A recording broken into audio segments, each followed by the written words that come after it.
بسم الله الرحمن الرحيم. أعوذ بالله من الشيطان اللعين الرجيم. بسم الله الرحمن الرحيم. وبه نستعين وهو خير ناصر ومعين. عزیز طلاب کرام، امید ہے کہ آپ تمام خیر و عافیت سے ہوں گے۔ جیسا کہ آپ سب آگاہ ہیں، ہماری گفتگو اور بحث جاری ہے مقصد خامس یعنی مسئلہ امامت کے اندر، اور ہم نے کہا تھا اس مقصد خامس کے اندر چند مسائل سے ہم گفتگو کریں گے، جن میں سے مسئلہ رابعہ ہم نے شروع کیا وجوب نص علی الامام۔ پھر اس کے نص کے طور پر ہم نے بہت ساری ادلہ پیش کیے، ان میں سے تقریباً 10 آیتیں، 19 حدیثیں اور ابھی اقوال علماء اہل سنت پیش کر رہے ہیں۔ ان میں سے آج پانچویں دلیل ہے، یعنی پانچویں دلیل ہے، جس میں ہم علماء کرام کا ذکر کریں گے جنہوں نے فضائل اور کرامات اہل بیت ذکر کیے ہیں۔ پانچویں دلیل ہے کہ اہل سنت کے بہت سے علماء کرام نے 12 اماموں کی حالات زندگی، ان کے فضائل، کرامات، علم و کمال، ان تمام چیزوں کو اپنی اپنی کتابوں میں لکھا ہے، تفصیلاً اور شد مت کے ساتھ مستند روایتوں کے ساتھ نقل کی ہے، اور ان کی امامت کا بھی اقرار کیا ہے کہ یہی امام ہے، ان کے اندر مرجعیت، عالمیت اور امامت کی صلاحیت موجود ہے، اور یہ امام ہے، یعنی ان کی پریکٹیکل لائف میں ان کو امام مانتے ہیں۔ اگر رسول کی نسل میں سے 12 کے علاوہ کوئی فرد اتنے فضائل کا مالک ہوتا تو یقیناً اس کے بارے میں بھی لکھتے ہیں۔ علماء کو یہ ضرورت نہیں تھی کہ جا کے مثلاً پیغمبر کی ذریت میں سے 12 افراد کو اٹھا لے اور ان کی حالت زندگی لکھ لے، ان کے فضائل کے قائل ہو جائے، باقی ان کا نام نہ لے لے۔ اس کا اور جب علماء نے اہل بیت کا ذکر کیا، وہ اگرچہ اہل سنت ہے مگر انہوں نے انہی 12 افراد کو جن کا نام رسول نے لیا تھا، جس ترتیب سے رسول نے لیا تھا، اسی ترتیب کے ساتھ انہی افراد، انہی شخصیات، ان کی خدمات، ان کے فضائل، ان کی حالت کو لکھنے کی کیا ضرورت تھی؟ بس یہ بات اس چیز کی واضح دلیل ہے کہ رسول کی نسل میں سے فقط ہمارے 12 امام ہی سب سے زیادہ فضل و کمال کے مالک ہونے کی وجہ سے یہ لوگ امامت کے درجے پر فائز ہونے کے مستحق ہے، اور یہ افراد مشخص، منتخب، نجبا ہے اور امام ہے، جیسے کہ فرامین ہم نے پہلے پیش کی ہے۔ اور ان کی امامت کے بارے میں لکھنا بھی اس کی بات کی دلیل ہے کہ ان کی امامت خاص و عام میں مشہور تھی، نہ صرف یہ کہ ایک فرقہ یا کہ اہل تصویر ان کو مانتے ہم نہیں مانتے، ایسی بات نہیں، بلکہ تمام مسلمانوں کے یہ مسلمہ حقیقت تھی کہ یہ امامت کے منصب پر فائز ہے، ان کی عالمیت اور ان کی بزرگی اور تقوی ہر لحاظ سے مسلمانوں میں یہ بلند پائے کے ہے، ان جیسا کوئی نہیں ہے، یہ بے مثل و بے نظیر ہے۔ لیکن لوگ دنیا کے ہواؤں کے ساتھ چلنے والے ہوتے ہیں، لوگ دنیا کی حکومتوں کے پابندیوں میں ان چیزوں سے ان کے ساتھ چلنے والے ہوتے ہیں، ہواؤں کے الناس ہمج الرعا ہوتے ہیں لوگ، تو اس وجہ سے انہوں نے حق کا ساتھ نہیں دیا، اور اسی وجہ سے کچھ لوگ ان کو امام ظاہری نہیں مانتے۔ لیکن اگر حقائق کو دیکھیں، ان کی حقیقتوں کو دیکھیں، ان کی حالات زندگی کو دیکھیں، ان کے خاص و عام میں جو شہرت اور مرجعیت ہے اس کو دیکھیں، پریکٹیکل لائف اور فرامین اور رسول قرآن کی آیتوں کو دیکھیں، تو ان کو امام ماننے کے علاوہ کوئی اشارہ ہی نہیں ہے، راہ نجات ہی انہی کے ساتھ ہے۔ اور حکومتوں کی پابندی کے باوجود لوگ ان سے فیضیاب ہونے کے لیے دور و نزدیک سے آیا کرتے تھے، یہاں تک کہ امام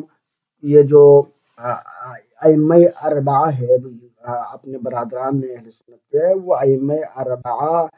امام جعفر صادق علیہ السلام کے بالواسطہ یا بلا واسطہ شاگردوں میں ہوتا ہے، شمار ہوتا ہے ان کا، یعنی لو لسنتان لہلک النعمان، امام ابو حنیفہ کا قول ہے، یعنی دنیا میں حنفی فقہ ماننے والے بہت زیادہ ہیں، لیکن خود امام ابو حنیفہ کے فرمان کہ اگر امام صادق نہ ہوتے تو ہم میں اگر ان کے پاس 2 سال نہ پڑھتا تو میں ہلاک ہو جاتا۔ تو لہٰذا تمام علماء نے یہاں تک کہ خود ائمہ فقہ نے بھی اس کا اقرار کیا ہے کہ یہ اہل تشیع کے یہ 12 امام امامت کے لائق ہے، مستحق ہے اور بزرگان میں سے ہے۔ اہل سنت کے جن علماء کرام نے ہمارے 12 اماموں کے فضائل کو اپنی کتابوں میں تحریر کیا، ان میں سے چند کے نام آپ کے پیش خدمت ہے۔ ان میں سے ایک فرد ہے یوسف بن قزغلی کہتے ہیں اس کو، قزغلی یہ الگ بھی لکھا جاتا ہے، اس انداز میں لکھا جاتا ہے، لیکن عبارت کے ساتھ اعراب کے ساتھ آپ اسے پڑھتے ہیں قزغلی۔ یوسف بن قزغلی بن عبداللہ ابو المظفر شمس الدین ابو الفرج ابن جوزی، یعنی جو کہ متوفا ہے سنہ 652 ہجری میں ہے۔ یہ ایک عظیم شخصیت ہے، انہوں نے ان کے حالات زندگی ائمہ کے حالات زندگی کے بارے میں لکھا ہے۔ پھر ان کا بعد ایک فرد ہے امام احمد بن محمد بن علی بن حجر الحیثمی السعدی الانصاری، یہ ہے متوفا 974 کے، انہوں نے بھی ائمہ علیہ السلام کے بارے میں لکھا ہے۔ پھر آتے ہیں امام الشیخ علی بن محمد بن احمد المالکی المکی الشہیر بھی ابن الصبا کے نام سے جو کہ مشہور تھے، متوفا 855 میں، قدیم بزرگان علماء اہل سنت، انہوں نے بھی ائمہ اہل بیت کے بارے میں الگ کتاب لکھی اور اس کتاب کو الفصول المہمہ فی معرفت الائمہ کے نام سے کتاب مشہور ہے۔ پھر شخصیت ہے الشیخ مؤمن بن حسین المؤمن الشبلنجی، ان کی روایتیں ہم نے یہاں پر ایک دو ایڈ کی ہیں، تو انہوں نے بھی ائمہ علیہ السلام کے بارے میں لکھا ہے۔ پھر الشیخ الشافعی ابی محمد بن عبد الواحد الموصلی المتوفا سنہ 657، انہوں نے بھی لکھا ہے۔ پھر آگے جا کے آغا ذہبی انہوں نے لکھا ہے، جو کہ بہترین رجالی میں تھے اور مشہور رجالی تھے، انہوں نے بھی ان کو ذکر کیا ہے۔ ہم ذہبی کا ایک قول اس کو نقل کرتے ہیں یہاں پر کہ وہ کیسے ائمہ اہل بیت علیہ السلام کی امامت کو کیسے دیکھتے ہیں، ان کی نظر میں ائمہ علیہ السلام کی شخصیت کیسی تھی، اس کو ہم دیکھتے ہیں۔ آئے ذہبی کہتے ہیں کہ فمولانا الامام العلی من الخلفاء الراشدین المشہود لہم بالجنت رضی اللہ عنہ، کہتے کہ مولا علی علیہ السلام، یہ مولانا کا لفظ انہوں نے استعمال کیا، یعنی ہمارے مولا حضرت علی علیہ السلام خلفاء راشدین میں سے ہے۔ اب خود بزرگان اہل سنت میں سے آغا ذہبی نے جب استعمال کیا ہے، تو اگر اہل تشیع کہے کہ مولا علی تو اس صورت میں کسی کو اعتراض نہیں ہونا چاہیے۔ تو کہتے ہیں کہ ہمارے مولا علی خلفاء راشدین میں سے ہے جن کے لیے جنت کی بشارت دی گئی ہے۔ پھر آگے کہتے ہیں نحبہ اشد الحب، ہم ان سے بہت زیادہ شدید محبت کرتے ہیں، لیکن ولا ندعی عصمتہ، لیکن ہم عصمت کے قائل نہیں ہیں۔ پھر کہتے ہیں نہ صرف ہم حضرت علی علیہ السلام کی عصمت کے قائل نہیں ہے، بلکہ ولا عصمت ابی بکر، حضرت ابی بکر صدیق کے عصمت کے بھی قائل نہیں ہے۔ وہ کہتے ہیں کہ ہم عصمت کو امت کی کسی فرد میں نہیں آتی، لیکن ان کی عالمیت، امامات، مولا ہونا یا خلفائے راشدین میں سے ہونا اس کا منکر نہیں ہے۔ یہ تو سارے مسلمانوں کے لیے ایک مسئلہ مسلم ہے کہ خلفائے راشدین کو مانتے ہیں، کیونکہ مولا علی سلسلے کے لحاظ سے چوتھا خلیفہ بنا، تو اس لحاظ سے ماننا یہ کوئی کمال نہیں ہے۔ لیکن پھر جا کے امام حسن اور امام حسین جن کو کوئی حکومت نہیں ملے، ان کے بارے میں، باقی ائمہ کے بارے میں بھی آگے کیا لکھتے ہیں آپ ملاحظہ فرمائیے گا۔ وَابْنَاهُ الْحَسَنُ وَالْحُسَيْنُ، یعنی امام حسن یعنی حضرت علی علیہ السلام کے جو 2 بیٹے ہیں امام حسن اور امام حسین، فصبطا رسول اللہ صلی اللہ علیہ وآلہ وسلم، یہ دونوں پیغمبر کے نواسے تھے، سبط رسول تھے۔ اب پیغمبر کا نواسا ہونا یہ نسب کے لحاظ سے ان کا فضیلت ہے، لیکن وَسَيِّدَا شَبَابِ أَهْلِ الْجَنَّةِ، دوسری طرف سے کہتے ہیں کہ یہ جنت کے جوانوں کے سردار ہے، یعنی امام حسن اور امام حسین جنت کے جوانوں کے سردار ہیں۔ پھر آگے کہتے ہیں کہ لو استخلفا لکان اہلا لذالک، اگر ان دونوں کو خلیفہ بنایا جاتا تو یہ دونوں خلافت کے اہل تھے، خلافت کے اہل تھے، لکانا اہلا لذالک یعنی خلافت کے اہل تھے، یعنی ان کے اہلیت میں کوئی اشکال نہیں ہے، ان کی امامت اس منصب کے لائق ہونے میں کوئی اشکال نہیں ہے، لیکن کوئی اور یا زمانے کی ہجوم کے لحاظ سے، کسی اور مشکلات کی وجہ سے کسی اور کو مل گیا تو اسی کو ہی مان لیتے ہیں، یعنی پھر شروع ہو جاتے ہیں دوسرے دلائل، لیکن کہتے ہیں کہ اہل تو یہ ہے۔ جب اہل ہے اور اہل ہونے کے ساتھ اگر کوئی فرد اہل تشیع کا ہے یا کوئی اور فرد یا مسلمانوں کے کوئی فرقہ اس چیز کو قبول کرتے ہیں کہ یہ اہل ہے اور ہم اس کو امام مانتے ہیں، تو ان کے اوپر کم از کم اعتراض نہیں ہونی چاہیے۔ پھر آگے فرماتے ہیں کہ وَزَيْنُ الْعَابِدِينَ كَبِيرُ الْقَدْرِ مِنْ سَادَةِ الْعُلَمَاءِ الْعَامِلِينَ يَصْلَحُ لِلْإِمَامَةِ۔ پھر آگے کہتے ہیں کہ زین العابدین بہت ہی بلند قدر، بہت ہی بلند قدر، یعنی ان کی عظمت اور قدر بہت زیادہ ہے اور منزلت، بڑے منزلت کے مالک ہے، علماء عاملین کے سید و سردار ہے، اور فرماتے ہیں کہ امامت کے منصب کی لیاقت وہ بھی رکھتے ہیں، امام زین العابدین بھی امامت کے منصب کے لائق ہے، یعنی اہل تشیع اگر جن اماموں کو مانتے ہیں تو وہ پریکٹیکل لائف میں امام ہے اور ان کی امامت کی اہلیت بھی ان کے اندر موجود ہے، اور رسول نے ان کے بارے میں بتلایا بھی ہے، تو اسی وجہ سے وہ امام مانتے ہیں، لیکن اس کا معترف خود ذہبی بھی ہے۔ وَكَذَلِكَ ابْنُهُ ابو جعفر الباقر سید، اسی طرح پھر کہتے ہیں کہ امام زین العابدین علیہ السلام کے فرزند ارجمند امام باقر علیہ السلام سید بھی ہے، یعنی سید سردار ہے، سید ہے، امام ہے مسلمانوں کے، فقیہ فقیہ بھی ہے، یعنی دین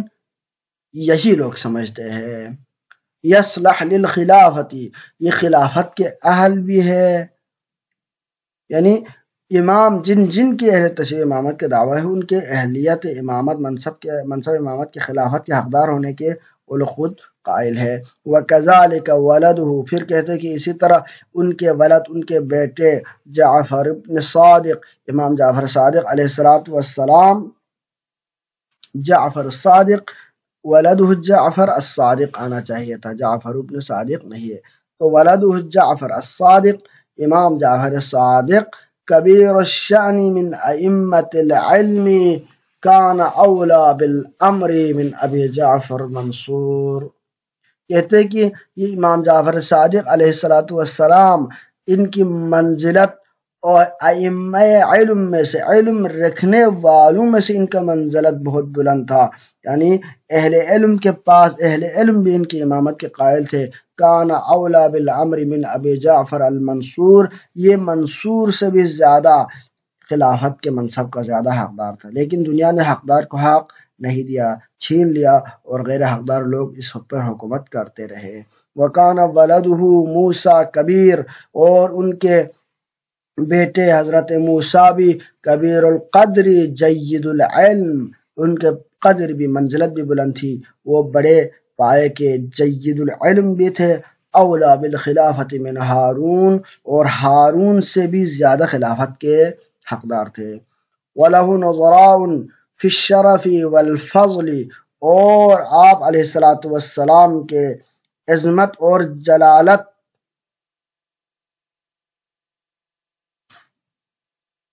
علم اور بیان سے مالا مال تھے، لوگوں کے دلوں میں ان کا بہت احترام تھا، مأمون نے ان کو اپنے پاس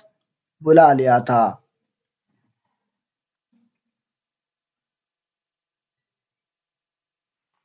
وَلَهُ نَظَرَاءٌ فِي الشَّرَفِ وَالْفَضْلِ، یعنی ان کا بہت بلند پایا تھا علم و شرف میں۔ وَابْنُهُ علی بن موسیٰ الرضا، یعنی یہ جو امام صادق کے بارے میں اشتباہاً کہا، امام موسیٰ کاظم کو نے اشتباہاً کہا، بلکہ امام علی رضا کے بارے میں ہے کہ ان کو ہارون نے اپنے پاس بلا لیا تھا۔ فرماتے ہیں کہ امام علی رضا کبیر الشأن، بڑے منزلت اور شان والے تھے، لہو علم و بیان، ان کے پاس علم اور بیان سے وہ مالا مال تھے، ووقع فی النفوس، اور لوگوں کے دلوں میں ان کا بہت زیادہ احترام تھا، لوگ ان کی امامت کے، ان کی ہیبت کے قائل تھے، اسی لیے صیرہ المأمون ولی عہدہ لجلالتہ، ان کی عظمت اور جلالت کی وجہ سے مامون نے ان کو اپنا ولی عہد بنا لیا۔ لیکن فتوفی سنہ ثلاثۃ ومئتین، لیکن سنہ 203 میں ان کی وفات ہو گئی، سنہ 203 ہجری میں ان کی وفات ہو گئی، شہید ہو گئے امام۔ تو ان تمام ائمہ کے حالات زندگی جہاں تک انہوں نے تفصیلاً ذکر کیا کہ ان تمام ائمہ کے بارے میں وہ سلسلہ وار ائمہ کو جس طرح اہل تشیع مانتے ہیں اسی طرح ان کا ذکر کرتے ہیں اور ان کی امامت کا معترف ہو جاتے ہیں۔ تو لہذا یہ ایک مسلم امر ہے، اسی لیے مخالف ہونے کے باوجود مخالفین بھی اس کے اعتراف کیے بغیر نہ رہ سکے۔ اور اس کا جو حوالہ ہے وہ سیر اعلام النبلاء، سیر اعلام النبلاء ہے۔ اس کی 2 حوالے ہیں، ایک حوالے جلد نمبر 13، جلد نمبر ابھی یہاں پہ یہ جو ہے وہ جلد نمبر تقریباً جلد نمبر 10 ہے، یہاں پہ جو ہے جلد نمبر 9 بھی ہے، جلد نمبر 10 میں ذکر ہے۔ لیکن ایک اور حوالہ جو کتاب میں نے دیکھا تھا وہ جلد نمبر 13 ہے، اس کا مؤسسہ یا بھی اس کا مؤسسہ دارالفکر ہے، لیکن اس کا مؤسسہ رسالہ تھی، اور اس کی طبع 1986 میں تھی، اس کی 1997 میں ہے، اور اس کی جو صفحہ نمبر ہے وہ 120 پہ تھی، اور اس کی صفحہ نمبر کیا ہے یہاں پر صفحہ نمبر 506 پہ ہے، اور جلد نمبر 9 کے صفحہ نمبر 51 پہ۔ لہذا آپ اس بات کا ضرور خیال رکھیے گا کہ ان کے حوالات تبدیل ہو سکتے ہیں، کیوں؟ طبعات کے لحاظ سے حوالہ، یعنی طبع کے لحاظ سے، ترجمے کے لحاظ سے، یا اس کے علاوہ سال طبع کے لحاظ سے ان کے عبارات جلدوں کے لحاظ سے آپ مختلف ڈھونڈنے میں مشکل ہو سکتی ہے۔ لیکن اگر یہی طبع دارالفکر والے آپ کو ملے، جس کی طبع اولا آپ کو ملے، تو اس صورت میں آپ اس کو اسی صفحے پر ڈھونڈ سکتے ہیں، صفحہ نمبر 6 اور 507 پہ۔ لہذا اس بات سے یہ بات واضح ہو جاتی ہے کہ ائمہ علیہ السلام کی امامت کے ہر خاص و عام قائل تھے، مگر حمد الرعا ہونے کی وجہ سے بعض لوگ اس کا واضح طور پر اعلان نہیں کر سکے، لیکن ان کی امامت کا کوئی منکر بھی نہیں ہو سکتا۔ کیوں؟ کیونکہ اللہ نے ان کو ایسے بے مثل و بے نظیر بنایا ہے کہ جس طرح قرآن کا مقابلہ نہیں کر سکے، اسی طرح ان کا بھی کوئی مقابلہ نہیں کر سکا۔ صلی اللہ علیہ سیدنا محمد وآلہ الطیبین الطاہرین، اللہم صلی علی محمد وآل محمد وعجل فرجہم وسہل مخرجہم وانصر شیعتہم واہلک عدوہم۔